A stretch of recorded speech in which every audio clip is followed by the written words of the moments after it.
اللہ عنہ روایت کرتے ہیں، نبی کریم صلی اللہ علیہ وسلم نے فرمایا، اس شخص کی مثال جو اپنے رب کو یاد کرتا ہے اور جو اپنے رب کو یاد نہیں کرتا، زندہ اور مردہ جیسے ہے۔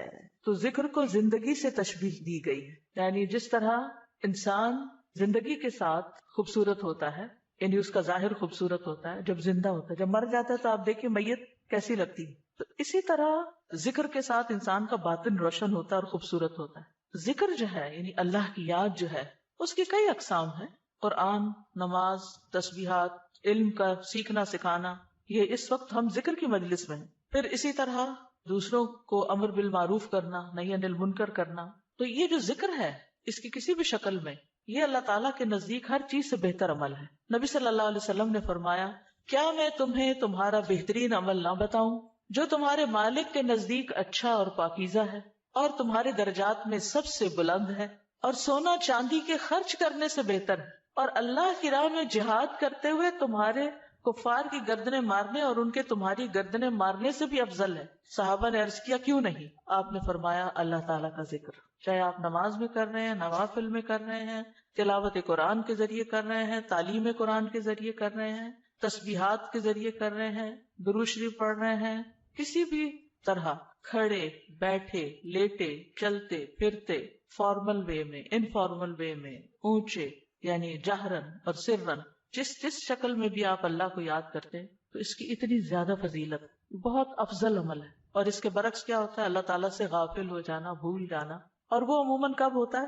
جب ہم دنیا میں خوب محو ہو جاتے ہیں۔ اسی طرح رسول اللہ صلی اللہ علیہ وسلم نے فرمایا، بہترین عمل یہ ہے کہ جب تم دنیا سے رخصت ہو تو تمہاری زبان اللہ کے ذکر سے تر ہو، اور یہ اسی وقت ہو سکتا ہے جب ہمیں ہر حالت میں ذکر کرنے کی عادت ہو، یعنی ذکر جو ہی چھوٹے تو ہمیں کبھی سی محسوس ہونے لگے کہ کچھ رہ گیا ہے، کچھ چھٹ گیا میرے ہاتھ سے، کچھ نکل گیا ہے، کچھ کمی سی ہے، وہ خلا، وہ خالی پن فوراً محسوس کر لے۔ ہم ذکر کرنے والے سب سے آگے آگے ہوں گے۔ رسول اللہ صلی اللہ علیہ وسلم نے فرمایا، مفردون سبقت لے گئے۔ صحابہ نے پوچھا، اللہ کے رسول مفردون کون ہے؟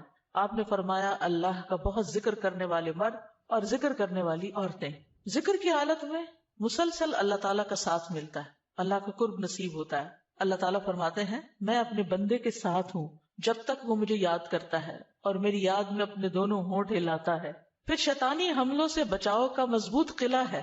یحییٰ علیہ السلام نے بنی اسرائیل کو خطاب کیا اور اس میں ایک بات یہ کہی کہ بندہ جب تک اللہ کے ذکر میں مصروف رہتا ہے تو شیطان کے حملوں سے محفوظ ایک مضبوط قلعے میں ہوتا ہے، یہ دشمن سے بچا ہوا ہوتا ہے۔ پھر جنت کے باغیچے ہیں ذکر کی مجلسیں، جیسے یہ مجلس ہے۔ رسول اللہ صلی اللہ علیہ وسلم نے فرمایا، جب تم لوگ جنت کے باغوں کے پاس سے گزرو تو کچھ کھا پی لیا کرو۔ صحابہ نے پوچھا، جنت کے باغوں سے کیا مراد ہے؟ آپ نے فرمایا، مجالس ذکر، ذکر کی مجلسیں۔ قیامت کے دن سب سے زیادہ قابل رشک لوگ کون ہوں گے؟ جن کے چہروں کی سفیدی دیکھنے والوں کو ڈھانپ لے گی۔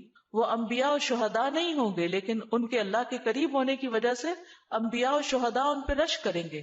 عرض کیا کہ اللہ کے رسول، یہ کون لوگ ہوں گے جن پہ انبیاء و شہداء رشک کریں گے؟ فرمایا، یہ مختلف قبیلوں کا مجموعہ ہے، مختلف قبیلوں، مختلف بیک گراؤنڈ سے آئے ہوئے لوگ ہیں جو اللہ کے ذکر پہ جمع ہوتے ہیں اور عمدہ کلام کو اس طرح چن چن کر لیتے ہیں جیسے کھجور کھانے والا عمدہ کھجوریں چن چن کے لیتا ہے۔ تو مجھے اس حدیث کو پڑھتے ہوئے آپ لوگوں کا خیال آتا ہے کہ علم کی مجلس میں سے جو اہم اہم نقطے ہیں وہ آپ اپنے پاس محفوظ کرتے جاتے ہیں، کچھ باتیں دل میں یاد ہیں اور کچھ قلم سے یعنی نوٹ بک میں نوٹ کرتے جا رہے ہیں۔ تو ایسی مجلسیں جو ہیں وہ انسان کے لیے بہت بڑی نعمت ہے۔ پھر ذکر نہ کرنا باعث حسرت ہے۔ یاد رکھیے، جب میں ذکر کا لفظ بولتی ہوں نا تو ذکر کی ساری اقسام ذہن میں لایا کریں، کیونکہ ہمارے ہاں ذکر صرف اللہ ہو کرنے کا نام بن گیا ہے۔ کہ ذکر کی مجلس کیا ہے؟ جس میں سارے لوگ بیٹھ کے اندھیرا کر دیں اور پھر وہ اس انداز میں ذکر کریں کہ سارے ایک نعرے کی شکل میں اور مل کے کوئی آوازیں بلند کریں۔ صحابہ سے ایسے کوئی طریقے منقول نہیں ہیں۔ وہاں صحابہ کرام نبی صلی اللہ علیہ وسلم کی مجالس میں جو بیٹھ کے علم حاصل کرتے تھے اس کو بھی ذکر کی مجلس سمجھتے تھے، اور ویسے بھی اکٹھے بیٹھ کر اللہ کو یاد کرتے تھے۔ جیسے مسجد نبی میں ایک دفعہ آپ تشریف لے گئے، 2 جماعتیں تھی، کچھ علم سیکھ سکھا رہے تھے اور کچھ بیٹھ کے ویسے ہی تسبیحات پڑھ رہے تھے اپنی اپنی، تو آپ علم والوں کے پاس گئے تو یہ بھی ذکر کی مجلس ہوتی ہے، یعنی علم کا سیکھنا سکھانا، اور بیٹھ کے تسبیح پڑھتے رہنا، ذکر کرتے رہنا، جیسے آپ حرم میں بیٹھ کے کرتے ہیں، کسی مسجد میں بیٹھے ہوتے ہیں۔ اس کے لیے ضروری نہیں ہوتا کہ کوئی تسبیحات کرنے کے لیے باقاعدہ لوگوں کو دعوت دے کر کوئی ایسے حلقے اکٹھے کیے جائیں. ذکر نہ کرنا باعث حسرت ہے. نبی صلی اللہ علیہ وسلم نے فرمایا جو لوگ کسی جگہ پر مجلس کریں لیکن اس میں اللہ کا ذکر نہ کریں اور نبی صلی اللہ علیہ وسلم پر درود نہ بھیجیں تو وہ ان کے لیے قیامت کے دن باعث حسرت ہوگی. اگرچہ وہ اجر و ثواب کی بنیاد پر جنت میں داخل ہو جائیں گے لیکن انہیں حسرت ہوگی کہ ہم نے یہ وقت کیوں گنوا دیا. ذکر نہ کرنے والے بدترین مخلوق ہیں، بد نصیب لوگ ہیں. عامر ابن ابسہ سے روایت ہے رسول اللہ صلی اللہ علیہ وسلم نے فرمایا جب بھی سورج چڑھتا ہے اللہ عز و جل کی ہر ایک مخلوق اللہ عز و جل کی تسبیح اور حمد و ثنا بیان کرتی، یعنی صبح ہوتے ہی ساری مخلوق ذکر میں لگ جاتی. لیکن شیطان اور اولاد آدم میں سے آتا قسم کے لوگ ذکر نہیں کرتے.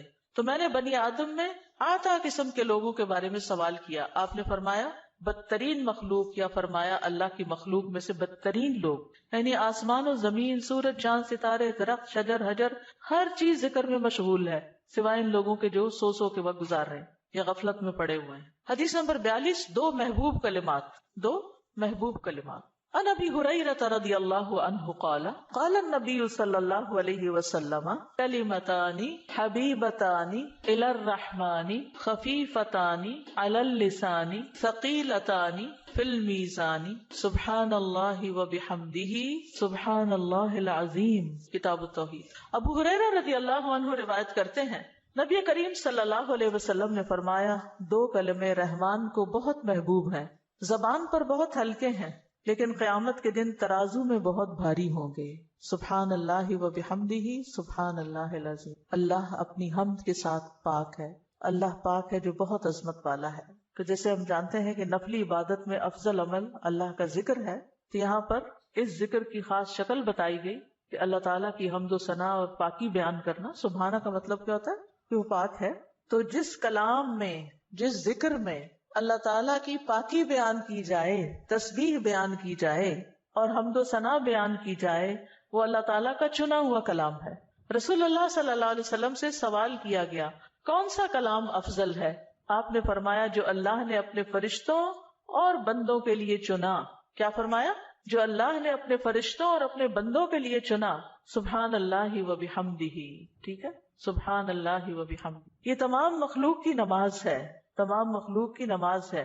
نوح علیہ السلام کی وفات کا وقت جب آیا تو انہوں نے اپنے بیٹے سے فرمایا کہ میں تمہیں ایک وصیت کر رہا ہوں، دو باتوں کو کرنے کا حکم دیتا ہوں، دو باتوں سے روکتا ہوں. اور دو کرنے کے جو کام بتائے اس میں سے ایک لا الہ الا اللہ کا اقرار، کہ اگر ساتوں آسمان اور ساتوں زمینوں کو ترازو کے ایک پلڑے میں رکھ دیا جائے اور لا الہ الا اللہ کو دوسرے پلڑے میں، تو لا الہ الا اللہ والا پلڑا جھک جائے گا. اور اگر ساتوں آسمان اور ساتوں زمینیں ایک بند کڑے کی شکل اختیار کر لیں تو لا الہ الا اللہ اس کو بھی توڑ دے گا. اتنی طاقت ہے اس کلام کے اندر. اور دوسرا یہ کہ سبحان اللہ و بحمدہ کا ورد کرتے رہنا، کیونکہ یہ ہر چیز کی نماز ہے اور اس کے ذریعے مخلوق کو رزق ملتا ہے. اور میں تمہیں شرک اور تکبر سے منع کرتا ہوں. یہ دو منع کرنے والی چیز. اسی طرح ان کلمات کو اگر کوئی 100 دفعہ دن میں پڑھے تو اس کے گناہ مٹ جاتے ہیں، گناہ جھڑ جاتے ہیں، چاہے سمندر کی جھاگ کے برابر ہی کیوں نہ ہو. پھر اسی طرح ایک اور حدیث میں آتا ہے سنن ترمذی کی، جو شخص سبحان اللہ العظیم و بحمدہ کہتا ہے اس کے لیے جنت میں کھجور کا ایک درخت لگا دیا جاتا ہے، صرف ایک دفعہ کہنے سے. کہہ لیجئے سبحان اللہ العظیم و بحمدہ. اللہ کے راستے میں سونا خرچ کرنے سے بہتر ہے. رسول اللہ صلی اللہ علیہ وسلم نے فرمایا جو رات سے خوف کھائے، اکیلا ہونے کی وجہ سے یا ویسے اس کو اندھیرے کا فوبیا ہو، کہ جو رات سے خوف کھائے کہ وہ اس کو پریشان کرے گی، یا مال خرچ کرنے سے بخل کرے کہ دینے کو دل نہ چاہے، یا دشمن سے مقابلہ کرنے سے ڈرے، تو وہ اس قول کی کثرت کر دے سبحان اللہ و بحمدہ سبحان اللہ و بحمدہ. کیونکہ یہ اللہ کے نزدیک سونے کا پہاڑ اللہ کے راستے میں خرچ کرنے سے زیادہ محبوب ہے. ہم میں سے کس کی وسعت ہے کہ سونے کا پہاڑ اللہ کے راستے میں خرچ کرے؟ نہیں کر سکتے. تو اس لیے اس کلمے کو ہی زیادہ سے زیادہ پڑھ لینا چاہیے. اسی طرح سبحان اللہ، لا الہ الا اللہ، الحمدللہ، یہ کلمات عرش کے ارد گرد چکر لگاتے اور ان کی بھنبھناہٹ ہوتی شہد کی مکھیوں کی بھنبھناہٹ کی طرح، اور وہ اپنے ذکر کرنے والے کی اللہ کے ہاں یاد دلاتے ہیں. تو آپ نے فرمایا کیا تم میں سے کوئی یہ پسند نہیں کرتا کہ اس کے لیے کوئی ایسا ہو جو ہمیشہ اللہ کے ہاں اس کی یاد دلائی جاتے رہے؟ یعنی کوئی ایسا طریقہ ہو کہ ہمیشہ عرش کے ارد گرد آپ کا ذکر ہوتا رہے. قیامت کے دن بھی انسان کا بچاؤ کریں گے، یعنی جہنم سے بچانے کے لیے سبحان اللہ والحمد للہ ولا الہ الا اللہ واللہ اکبر. پھر اہل جنت کا ذکر کیا ہوگا؟ ان کے سانس کے ساتھ ان کو تسبیح و تحمید سکھا دی جائے گی کہ بولنا بھی نہیں پڑے گا، سانس لیں گے اور سانس کے ساتھ اللہ کا ذکر جاری ہو جائے گا. یہ جو احادیثوں نے بیان کی، یہ آپ کے پاس کارڈ ہونا چاہیے تسبیحات کی فضیلت والا، اس میں لکھی ہوئی ہے، دوسروں کے ساتھ بھی شیئر کریں، اور خاص طور پہ بچوں کو ذکر کرنا سکھائیں. ان کے اندر بھی ایک کامنس آتی، ایک سکینت آتی ہے. ہم بعض اوقات یہ سوچتے ہیں یہ تو بچے ہی ہیں، ابتدائی عمر سے، چھوٹی عمر سے کہ چلو یہ پڑھو، انگلیوں پہ گنتے ہیں، اچھا تم نے کتنی دفعہ پڑھ لی، کتنے جنت میں درخت لگائے، تو آہستہ آہستہ ان کو عادت ہو جاتی. پھر ذکر کیا قسم اللہ کے نام پڑھنا، اللہ کے نام یاد کرنا. ان ابی ہریرہ ان رسول اللہ صلی اللہ علیہ وسلم قال ان للہ 99 اسما 100 الا واحدا من احصاها دخل الجنہ. کتاب التوحید. ابو ہریرہ رضی اللہ عنہ سے روایت ہے کہ رسول اللہ صلی اللہ علیہ وسلم نے فرمایا، بے شک اللہ کے 99 نام ہیں، 99، ایک کم 100. جو شخص ان سب کو محفوظ رکھے گا، یاد کر لے گا، وہ جنت میں داخل ہوگا.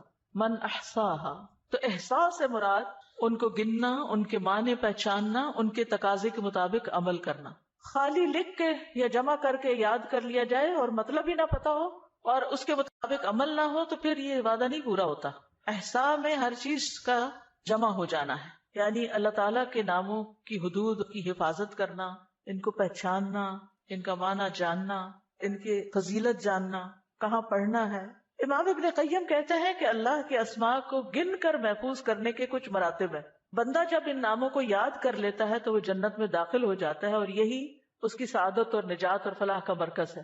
وہ کہتے ہیں پہلا مرتبہ ان کے الفاظ کو گننا اور شمار کرنا، دوسرا مرتبہ ان کے معنی اور مدلول کو سمجھنا، تیسرا مرتبہ ان کے ساتھ دعا مانگنا.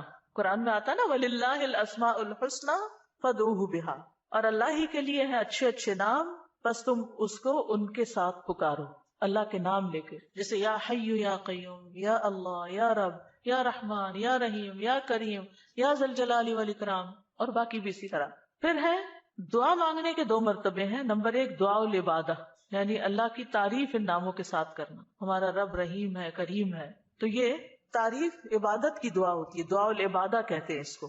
اور دوسرا ہے دعا المسئلہ، طلب اور مانگنے کی دعا، کہ ان ناموں کے ساتھ پکار کے اللہ کو پھر سوال کرنا.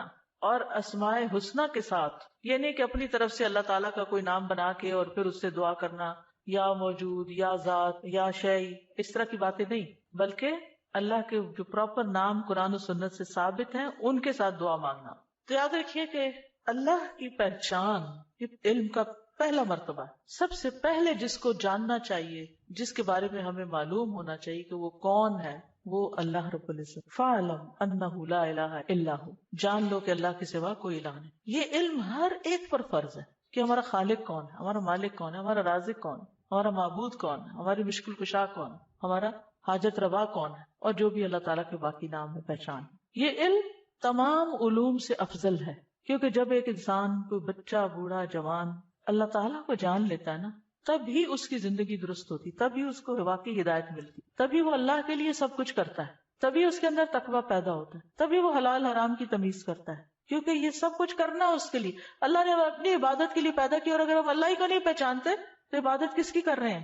تو پہلا کام اللہ کی پہچان ہے، اللہ کی معرفت، خود بھی اور اپنی آل اولاد کو بھی اور اپنے آس پاس کے لوگوں. اور اللہ کی پہچان کے لیے اللہ کے ناموں کا علم حاصل کرنا ضروری. پھر اس سے ایمان میں بھی اضافہ ہوتا ہے. جتنا جتنا آپ اللہ کو زیادہ جانتے چلے جاتے ہیں اتنا اتنا آپ کا ایمان بڑھتا ہے. اسی لیے اس کو اشرف العلوم کہا گیا ہے کہ تمام علوم کا سردار ہے یہ. پھر اسی طرح اللہ تعالیٰ کے ناموں کو پڑھنے، یاد کرنے، جاننے، سمجھنے کے بارے میں کچھ اصول و قواعد ہیں. اس میں پہلی بات یہ کہ اللہ کے تمام نام توقیفی ہیں، اس میں عقل کی کوئی گنجائش نہیں، یعنی بذریعہ وحی معلوم ہوئے. ہم اپنے پسند سے اللہ کا کوئی نام نہیں رکھ سکتے. یعنی آپ یہ نہیں کہہ سکتے کہ مجھے اللہ سے بڑی محبت ہے تو میرا دل چاہتا ہے میں اللہ تعالیٰ کا یہ نام رکھ دوں، خود سے کیوں رکھ دوں، یہ نہیں کر سکتے آپ. ٹھیک ہے، کسی انسان کو، کسی بشر کو، کسی جن کو، کسی فرشتے کو یہ اختیار نہیں کہ وہ اپنی مرضی پسند سے اللہ کا کوئی نام رکھ دے اور اس سے اس کو پکارنا شروع کر دے اور اس کی لاجک صرف یہ دے کہ یہ تو محبت کی بات ہے اور میں محبت سے یوں پکارتی ہوں اللہ کو. نہیں، اس کی اجازت نہیں. کیونکہ جتنا اللہ تعالیٰ خود اپنے آپ کو جانتا ہے ہم نہیں جانتے، اور جتنا اس نے چاہا ہمیں اپنے بارے میں علم دیا، اور وہ علم بھی نبی صلی اللہ علیہ وسلم کے ذریعے ہم تک پہنچا ہے، تو اس کو حاصل کرنے کی کوشش کریں. پھر اسی طرح دوسری بات یہ کہ اس بارے میں کتاب و سنت سے آگے نہ بڑھیں. عقل، رائے، خواہش. امام احمد کہتے ہیں اللہ کی صفت نہیں بیان کی جائے گی مگر وہی جو خود اس نے اپنی ذات کی بیان فرمائی ہے یا رسول اللہ صلی اللہ علیہ وسلم نے بیان کی ہے۔ ہم قرآن و سنت سے آگے نہیں بڑھیں گے، خود یا کسی عالم یا کسی اور انسان کے بتائے ہوئے نام کے مطابق نہیں کام کریں گے۔ پھر اگلی بات یہ کہ اللہ کے ناموں میں الحاد سے بچنا چاہیے۔ الحاد سے، الحاد کا مطلب کیا ہے؟ جو سیدھے رستے سے ہٹ جانا۔ لحد ہوتی ہے نا وہ قبر جو بغلی قبر ہوتی ہے، نیچے گڑھا کھودتے کھودتے سائڈ پہ قبر کھودنا شروع کر دیں۔ تو اس کی بہت سی صورتیں ہو سکتی، جیسے اللہ کے کسی نام کا انکار کر دیا جائے، یا نام جن صفات پر دلالت کر رہے ہیں ان کا انکار کر دیا جائے، جیسے امت میں کچھ ایسے فرقے گزرے ہیں کہ جو یہ کام کرتے رہے ہیں۔ پھر اسی طرح بغیر تحریف، تعطیل، تکییف اور تمثیل کے اسماء و صفات پر ایمان لانا ضروری۔ تحریف یعنی خود تبدیلی کرنا، تعطیل یعنی کسی صفت کو معطل کر دینا، تکییف کسی کیفیت کو بتانا، تمثیل یعنی مثال بیان کرنا، ان چیزوں سے بچنا چاہیے۔ پھر ایک اہم بات یہ بھی یاد رکھیے کہ 99 تو ہمیں بتایا گیا کہ اتنے تو کم از کم یاد کر لو، لیکن یہ یاد رکھیے اللہ کے صرف 99 نیمز نہیں ہیں، وہ اس سے زیادہ ہیں۔ اس لیے بعض کتابوں میں آپ کو زیادہ بھی ملیں گے، لیکن یہاں مراد کیا ہے کہ یعنی اتنے تو زبانی یاد کر سکتا ہے انسان، یا آسانی سے ہر ایک کو معلوم ہو ہی سکتے ہیں، کیونکہ حدیث میں آتا ہے اسألک بکل اسم هو لک سمیت به نفسک او انزلته فی کتابک او علمته احدا من خلقک او استأثرت به فی علم الغیب عندک۔ اے اللہ میں تجھ سے تیرے ہر نام کے واسطے سے دعا کرتا ہوں، وہ نام جو تو نے اپنی ذات کے لیے رکھے، یا جو نام تو نے اپنی کتاب میں اتارے، یا وہ جو اپنی مخلوقات میں سے کسی کو سکھا دی، یا وہ نام جو تو نے اب تک اپنے خزانہ غیب میں محفوظ رکھے۔ جس سے کیا پتہ چلتا ہے کہ کچھ نام تو خزانہ غیب میں ہیں، اور جیسے حدیث شفاعت میں آتا ہے نا کہ نبی صلی اللہ علیہ وسلم کو اللہ تعالیٰ قیامت کے دن اپنی حمد و ثنا بیان کرنے کی تعریف کرنے کے لیے وہ کچھ سکھائیں گے جو اس سے پہلے نہیں سکھائی ہوگی وہ تعریف، تو اس کے ذریعے نبی صلی اللہ علیہ وسلم اللہ کی تعریف بیان کریں، یعنی وہ علم ابھی تک نبی صلی اللہ علیہ وسلم کے پاس بھی نہیں، وہ قیامت کے دن دیا جائے گا، جس کی بنا پر آپ اللہ تعالیٰ کی تعریف کریں گے، پھر دعا کریں گے، اور پھر آپ کو شفاعت کا اذن دیا جائے گا، جو شفاعت کبریٰ کی حدیث آتی ہے۔ الہدا نے اللہ تعالیٰ کے ناموں کا ایک کارڈ ریوائز کر کے چھاپا تھا، جس میں قرآن اور سنت کی دلیل سے وہ نام دیے گئے ہیں، اور باقی تاج کمپنی کے چھپے ہوئے نام، ان میں کچھ نام ایسے ہیں جو اللہ کے نام نہیں ہیں، وہ اللہ تعالیٰ کے افعال ہیں جن سے لوگوں نے خود نام بنا لی، جیسے المذل اللہ کا نام نہیں ہے، یہ اللہ کا نام نہیں ہے، لیکن ذلت دینے والا اللہ ہے، تو ذل من تشاء، تو اس سے لوگوں نے نام اسم فائل کر کے تو مذل بنا لیا، تو یہ نام نکال دینے چاہیے، ٹھیک ہے، کیونکہ یہ قرآن و سنت سے نہیں ملتے۔ تو کچھ اللہ تعالیٰ کے نام ہیں، صفات ہیں، اور کچھ افعال بھی ہیں کہ اللہ تعالیٰ کیا کیا کرتا ہے، تو قرآن سے ہمیں وہ بھی پتہ چلتا ہے کہ اللہ تعالیٰ کیا کرتا ہے، اسے زندگی دیتا ہے، موت دیتا ہے، رزق دیتا ہے، وغیرہ وغیرہ۔ حدیث نمبر 44، پورے یقین کے ساتھ دعا کرنا، دعا بھی ذکری کی ایک قسم ہے۔ ان انس قال قال رسول اللہ صلی اللہ علیہ وسلم اذا دعوتم اللہ فاعظموا فی الدعاء ولا یقولن احدکم ان شئت فاعطنی فان اللہ لا مستکرہ لہ۔ انس رضی اللہ عنہ روایت کرتے ہیں کہ رسول اللہ صلی اللہ علیہ وسلم نے فرمایا، جب تم اللہ کو پکارو تو پکارنے میں عزم رکھو، یعنی اچھی طرح پکارو، اور تم میں سے ہرگز کوئی یوں نہ کہے کہ اگر تو مجھے چاہے تو عطا کر دے، چاہے تو نہ کرے، یعنی لکھا ہوا نہیں یہاں، لیکن مطلب یہی بنتا ہے، کیونکہ اللہ کو کوئی بھی مجبور نہیں کر سکتا، ٹھیک ہے۔ تو یہاں دعا مانگنے کا ادب سکھایا گیا ہے کہ دعا پورے یقین کے ساتھ مانگنی چاہیے، یا اللہ تو دے سکتا ہے تو مجھے عطا کر، یہ نہ کہے تو چاہے تو عطا کر، وہ تو دینے پہ قادر ہے، اس سے پورے یقین اور عزم کے ساتھ دعا کریں۔ اسی طرح دعا مانگنے کے کچھ اور آداب بھی ہیں۔ مسئلہ یہ کہ غافل دل سے دعا نہ کریں، کیونکہ اللہ تعالیٰ بے پرواہ دل کی دعا قبول نہیں کرتا۔ پھر یقین سے دعا کریں کہ قبولیت کا یقین ہو کہ نہیں اللہ تعالیٰ سنتا ہے، یہ نہیں پتہ نہیں سنے گا کہ نہیں، بہت مانگی ہے ابھی تک تو ہماری بات نہیں مانی گئی، پتہ نہیں آگے کیا ہوگا، میری تو سنتا ہی نہیں، نعوذ باللہ ایسی باتیں نہیں کرنی چاہیے۔ اللہ آپ کے تو بس میں ہے سب کچھ، آپ تو سب کچھ کر سکتے ہیں۔ پھر اسی طرح بغیر ہچکچاہٹ کے رب سے دعا کرنی چاہیے۔ کس سے؟ بغیر ہچکچاہٹ، پورے یقین سے۔ نبی صلی اللہ علیہ وسلم نے فرمایا، جب تم میں سے کوئی آدمی اللہ کے سامنے اپنی خواہش کا اظہار کرے تو وہ زیادہ سے زیادہ مانگے، کیونکہ وہ اپنے رب سے مانگ رہا ہوتا ہے، عز و جل سے، وہ سب کچھ کر سکتا ہے۔ پھر خشوع و خضوع اور عاجزی سے مانگے، ادعوا ربکم تضرعا وخفیا انہ لا يحب المعتدین۔ پھر گریہ و زاری، رو دھو کے مانگے۔ آپ دیکھیں کس طرح بچے جب انہیں کوئی چیز چاہیے ہوتی ہے تو بلا وجہ بھی رونا شروع کر دیتے ہیں۔ تکرار اور اصرار سے دعا کریں۔ نبی صلی اللہ علیہ وسلم بعض اوقات 3 بار ایک دعا دہراتے تھے۔ آپ نے فرمایا جس شخص نے 3 بار اللہ سے جنت مانگی تو جنت کہتی ہے اللہ اسے جنت میں داخل کر دے، اور جو شخص 3 مرتبہ آگ سے پناہ مانگے تو دوزخ کہتی ہے اللہ اس کو آگ سے پناہ دے دے۔ پھر دعا میں جلد بازی نہ کریں، تو بندہ جب تک جلد بازی نہ کرے دعا قبول کی جاتی رہتی. یعنی جلد بازی کیا ہے کہ مایوس ہو کے انسان تھک جائے اور دعا مانگنا چھوڑ دے، یہ نہیں ہونا چاہیے. جی استاذہ، جو اللہ تعالیٰ کے جو نام ہے اور جو ان کے صفات ہیں یہ ریلیٹ کرتے ہیں نا آپس میں؟ اس کی ساری صفات اس کے ناموں میں، یعنی ناموں میں ہی اس کی صفات. یعنی ذکر کی ایک قسم جو ہے نا غور و فکر بھی ہے کائنات میں، اور اس کے ذریعے اللہ کو یاد کرنا. کیونکہ جتنی تقصیر ہم کرتے ہیں کمی کوتاہی دعا میں، وہ اسی وجہ سے کرتے ہیں کہ ہمیں اللہ کی پہچان نہیں ہوتی. آپ دیکھیے جب ہمیں لوگوں کی پہچان ہوتی ہے نا کہ کون کتنا سخی ہے، تو ہمیں اس سے اسی کے مطابق توقع ہوتی.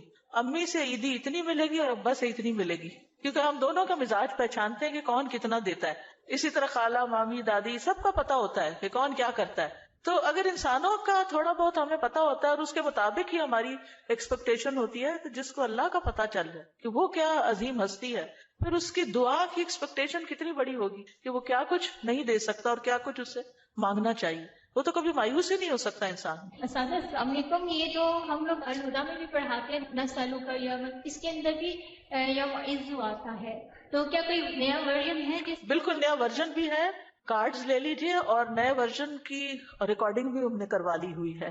استاذ محترم، یہاں پہ آپ نے ابھی فرمایا نا کہ تو چاہے تو عطا کر، یہ نہیں کہنا چاہیے، تو اس کی تھوڑی سی وضاحت کر دیں، کیونکہ میرے ذہن میں بھی آ رہا ہے کہ ہم جب یہ کہتے ہیں، آپ نے بھی فرمایا نا کہ تو جو چاہے وہ عطا کر دے، ہمیں یہ نہیں کہنا چاہیے تو چاہے تو عطا کر دے، ہاں، اگر تو چاہے تو عطا کر دے. اس کی تھوڑی سی وضاحت کر دیں، کیونکہ میرے ذہن یعنی اس کا مطلب یہ ہے کہ مثلا مجھے گھر چاہیے، اللہ اگر آپ کی مرضی ہے تو دے دیں، نہیں تو نہ سے. یہ نہیں کہنا چاہیے. بندوں کے ساتھ ہم ایسے معاملے کر رہے ہوتے ہیں نا، دینا تو دو نہیں تو نہ دو، تو اللہ کے ساتھ ایسے نہیں کرنا، یہ بے ادبی ہے. استاذہ، یہ جو آپ نے کہا کہ جس کا آخری کلام لا الہ الا اللہ ہوگا تو وہ جنت میں جائے گا، جیسے ہماری آنٹی حالت نیزہ سے 2 دن پہلے ہم نے ان کو پڑھایا، انہوں نے ورد کیا، اس کے بعد وہ کومے میں چلے گئے، تو ان کے لیے ہم یہ امید رکھ سکتے ہیں کہ ان کا آخری کلام یہی ہے لا الہ الا اللہ؟ یعنی آخری بات جو کی وہ لا الہ الا اللہ تھی، چاہے اس کے بعد 1 دن بعد فوت ہوئے یا 2 دن بعد.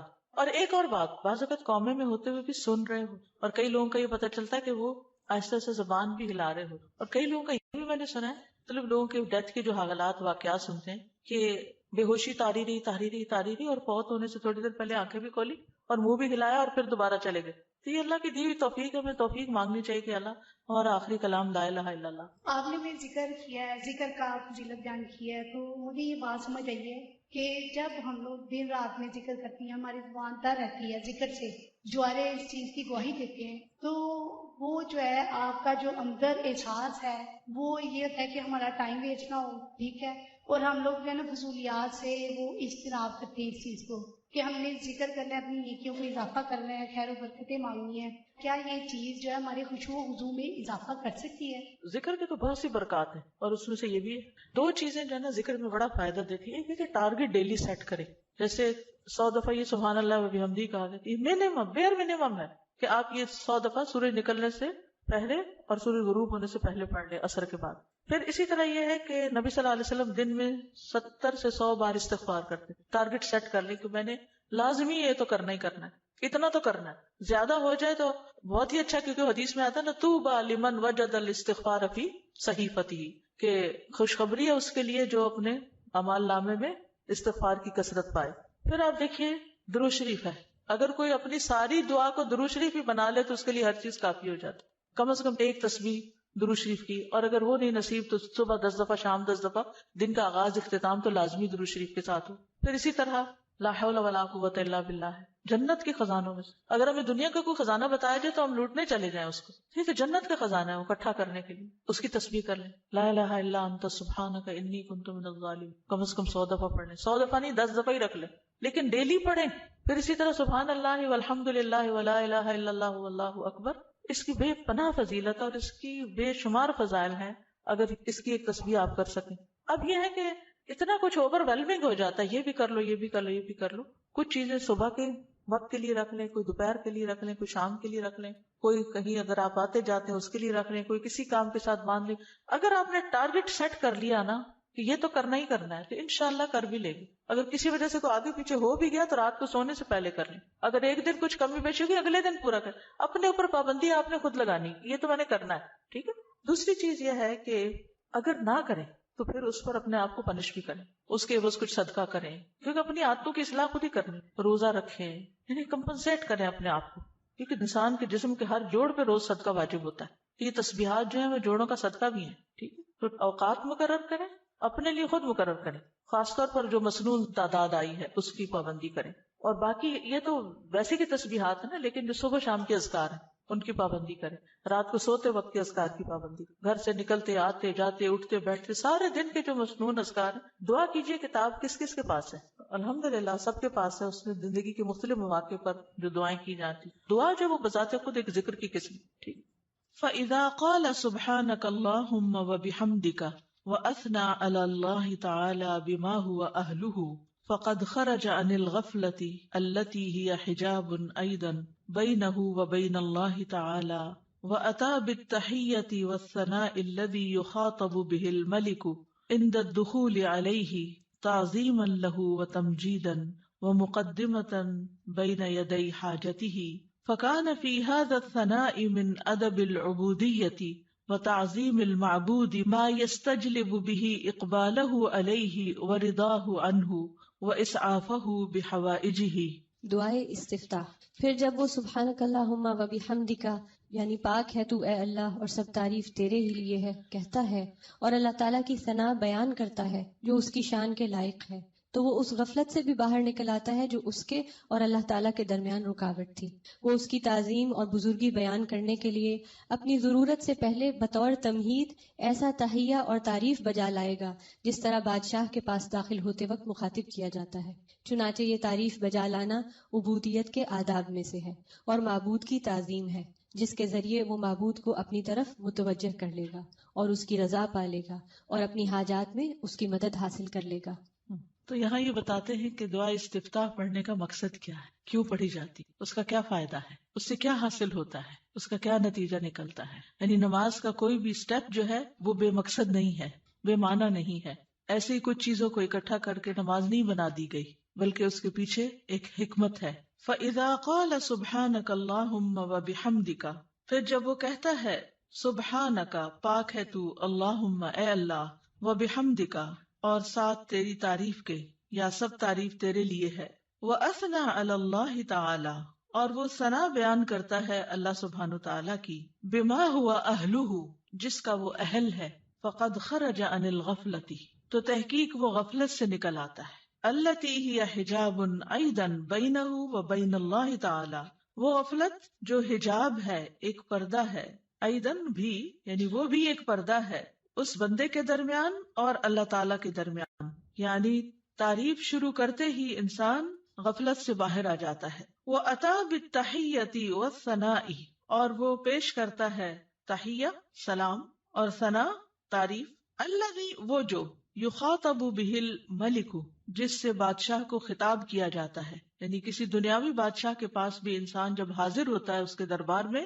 تو سب سے پہلے اس کی تعریف کرتا ہے.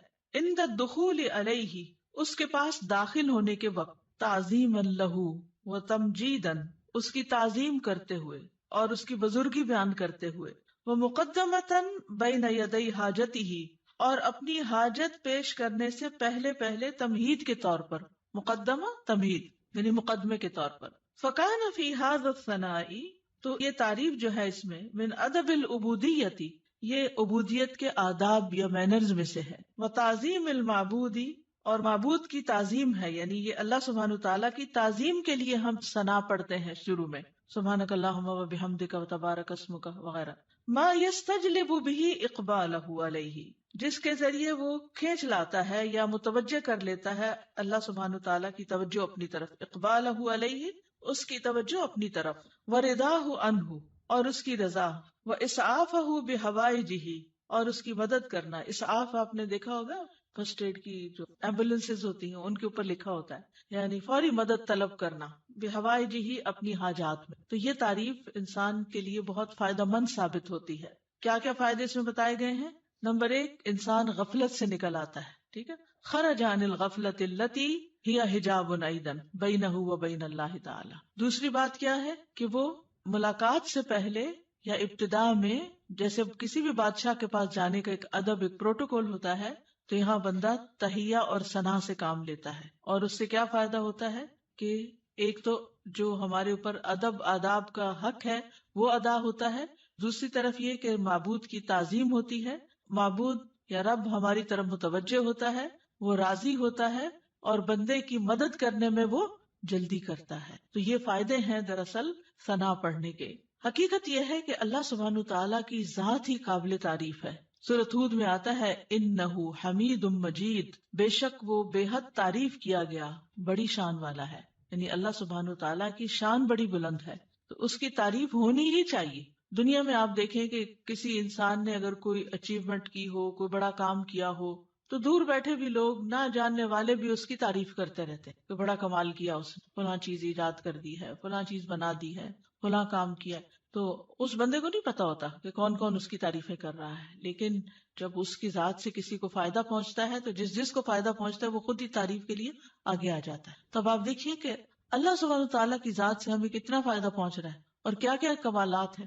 یعنی کسی کی بھی تعریف کرنے کی دو بڑی وجوہات ہوتی، ایک اس کے کمالات اور دوسرا اس کی ذات سے فائدہ کتنا پہنچ. تو یہ دونوں چیزیں کامل درجے میں اللہ تعالیٰ کے اندر موجود ہیں. ہمارے پاس جو بھی کوئی نعمت ہے وہ اللہ ہی کی طرف سے ہے، اور ہر چیز میں اس کا کمال ہے، تخلیق میں اور رزق پہنچانے میں، اور جتنے بھی اس کے نام ہیں کامل صفات اور اسماء ہیں. تو اس لیے اس کی تعریف تو ہونی ہی چاہیے. تو نماز کے بالکل آغاز میں یہی سب سے مناسب جگہ ہے کہ جہاں تعریف ہو، اس کی حمد و ثنا ہو، کیونکہ وہ اس لائق ہے کہ اس کی حمد و ثنا کی جائے.